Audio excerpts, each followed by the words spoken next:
23-year-old linebacker Reuben Foster is in the Santa Clara County Jail right now, suspicion of domestic violence and possessing an assault rifle. But unfortunately, right before the NFL draft, he ran into some major, and I mean major problems. Reuben Foster, aka the hardest hitting linebacker in college football history. You may remember him for this hit, or this one, The clock has expired. or that one, The goal line. Whoa! or maybe even this one, In there, Watson escapes, takes it. or possibly the hundreds of many more he had. To say he was a beast on the football field might be understating it. Everybody was terrified of him. He was projected to be a top 10 pick at the NFL draft. However, nobody's really heard of him ever since his college days at Alabama. There was even articles being written about him that state, and I quote, "What more could a team want in a linebacker? When you combine his size, strength, his speed, his hard-hitting ability, he was a dream for every team out there in the NFL." But unfortunately, right before the NFL draft, he ran into some major, and I mean major problems. Some of these problems were not his fault, others he caused himself. And there was many more things that happened after the NFL draft that had everyone scratching their heads. How does a young man go from a for sure NFL superstar to a nobody just like that within a snap of a finger? That's the question we're going to try to get to the bottom of, and there's many more questions people have been asked about this guy even till this day. But however, it all circles back to the one. I mean the one big question we're going to try to get to the bottom of in today's video. What really happened to Reuben Foster?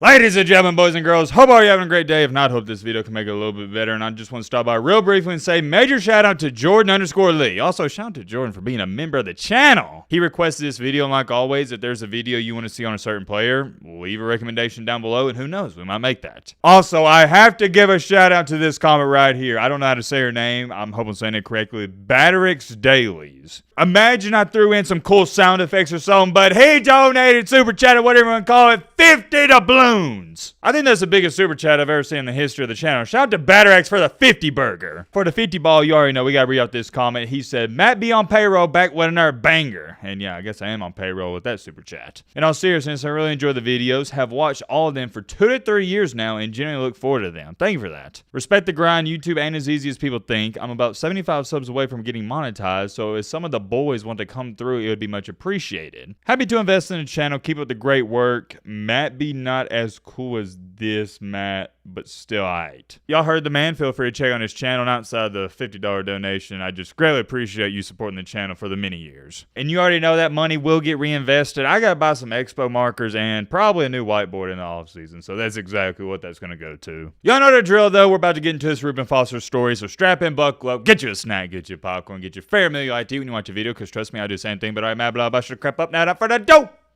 Let's get into it. Man, oh man, good old Reuben Foster. And come on, man, you already know to get into a story, we got to throw it all the way back to where things started. Ironically enough, as a senior in high school, Reuben Foster played for, get a load of this, Auburn High School. Not going to sit up here and rant and rave about him as a high schooler, because come on, man, you know what all these top tier 4- and 5-star recruits do. They dominate. But check out what a national recruiting analyst had to say about him, and I quote, "Everything you heard about Reuben Foster, it's all true. He's big, fast, strong, explosive, and he finishes off his tackles as good as any player I've ever seen in this business. He's the complete package at linebacker." Very high praise, and when it was all said and done for his high school career, he wasn't just regarded as a 5-star recruit, he had an overall scout grade of 99. Everybody and their mama wanted him, but he decided to go to guess where? Alabama! But his recruitment process wasn't quite as simple as you may think, because he was originally committed to Auburn, and he even got an Auburn tattoo. But he did wind up flipping to Alabama, and I think it is more than safe to say it was a great move. You would think a guy who was as monstrous as Reuben Foster, he would start right away, but that's not what happened. This was about at the middle part of the Nick Saban and Alabama dynasty, and Alabama was known for great linebacker play. You had guys like Rolando McClain, Dante Hightower, but most importantly, the guy who was ahead of Reuben Foster, Reggie Ragland. Finally, Reggie Ragland will eventually move on, and as a junior, this is when Reuben Foster, he was listed as a starter. In 2015, as a junior, he had a heck of a season. He had 73 tackles, had 2 sacks, and 8 tackles for loss. Fast forward time into 2016, he had an even better season. He had 115 tackles with 13 of those being for loss and 5 sacks. At this point in time in our story, things are looking great for Reuben Foster. Let me remind you, he just was named the best linebacker in all of college football, and he was projected to be a top 10 pick. Unfortunately, this is where our story takes a drastic, and I mean a drastic turn. And now that I think about it, this was actually the pinnacle of Foster's career. Shortly after his senior season, he would have to have surgery on his right shoulder. No big deal though, right? Shouldn't be viewed as something that's completely gonna derail his career. Well, when you combine that with what we're about to get into next, this is where things get bad. Out of nowhere, the breaking news came out that Reuben Foster was sent home from the NFL Combine after getting in an argument with a hospital worker. Nobody knew what was going on, but apparently he was being quote-unquote mistreated. Come to find out, here's what actually happened. Foster grew impatient with a long line for exams, doing all that pre-draft stuff, and he pulled the quote-unquote, "do you know who I am" card. The guy he got into it with wasn't impressed and told him he would have to wait in line like everybody else. And that is when Reuben Foster, he didn't take too kind of those words, and they got into the heated argument. To go on top of that, to make matters even worse, Reuben Foster was doing terrible in the interviews with all these teams. So I want you to think about everything that has transpired. Number one, he had surgery for his shoulder. That's a major concern for a bunch of teams. Number two, he was terrible in the interviewing process. And number three, he's getting into a heated argument with a hospital worker just doing their job. Foster did apologize for the incident, but it doesn't take away all the red flags. I cannot harp on and emphasize this enough. Teams were already extremely worried about that shoulder. And now you're throwing these character concerns and red flags on top of that? Yeah,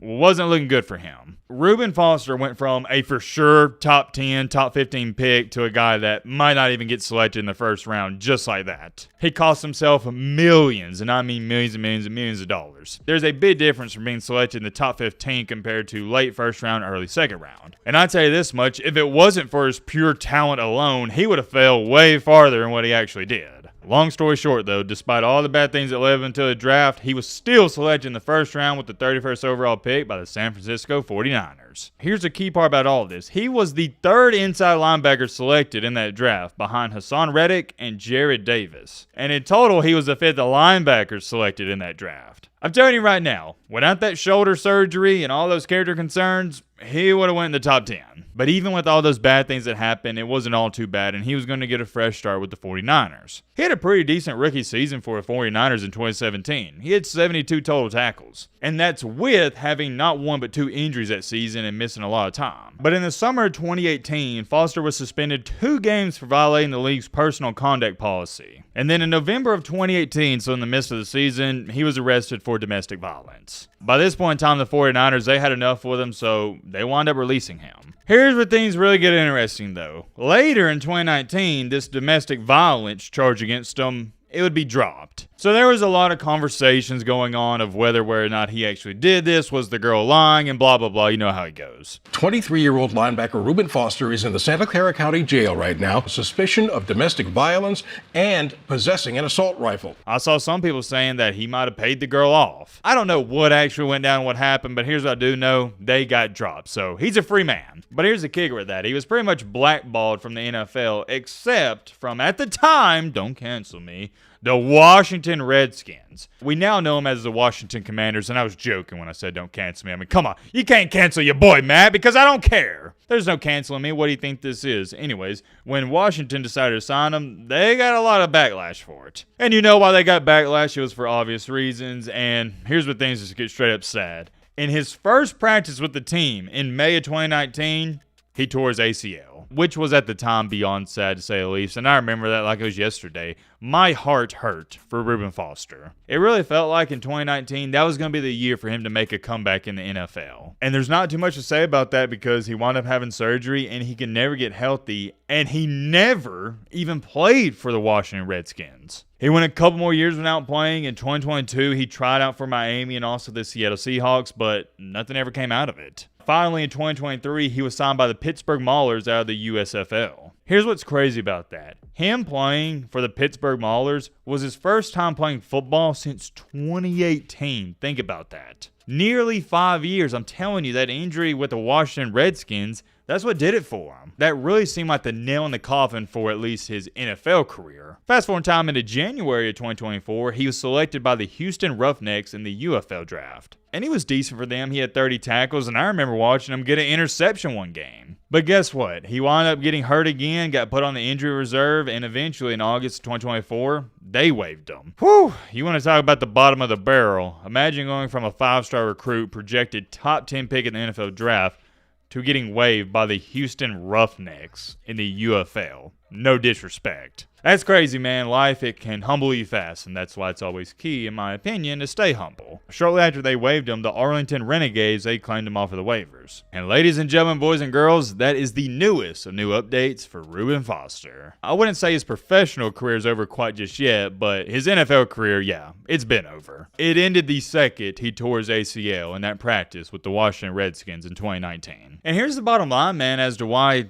things didn't work out for him in the NFL. I know he made some not so wise decisions, but I don't believe Reuben Foster is or was back then a bad person. Not at all. Not even to the slightest. Did he have a slight outburst with the hospital worker? Sure, whatever. We've all been mad before, and we've all acted a way we didn't want to. But outside of that, and outside the 2-game suspension he had in the NFL, you can't point to anything else. I know you are going to bring it up, but you can't point to the DV charge he had against him because that got dropped. So technically, he's innocent. I think the main reason he didn't have a lustful and really good NFL career is because he couldn't catch a break. He couldn't stay healthy. Even in his first year with the 49ers, he had the injury bug. He's attempting to come back with Washington, and guess what? Tears his ACL. He just couldn't stay healthy. Even coming out of college in Alabama, that's what actually dropped him back in the draft a little bit, that shoulder injury. All in all, though, it really sucks to see him not live up to his potential in the NFL because he was one of my personal favorite players to put on that Crimson Tide uniform. You never, and I mean you never, ever, ever had a question of whether or not Reuben Foster was going to give you 100%. I'll leave you with this. As an Alabama fan, I greatly appreciate everything he did while he was at Alabama. I'm curious. Let me know your thoughts and everything we talk about down below.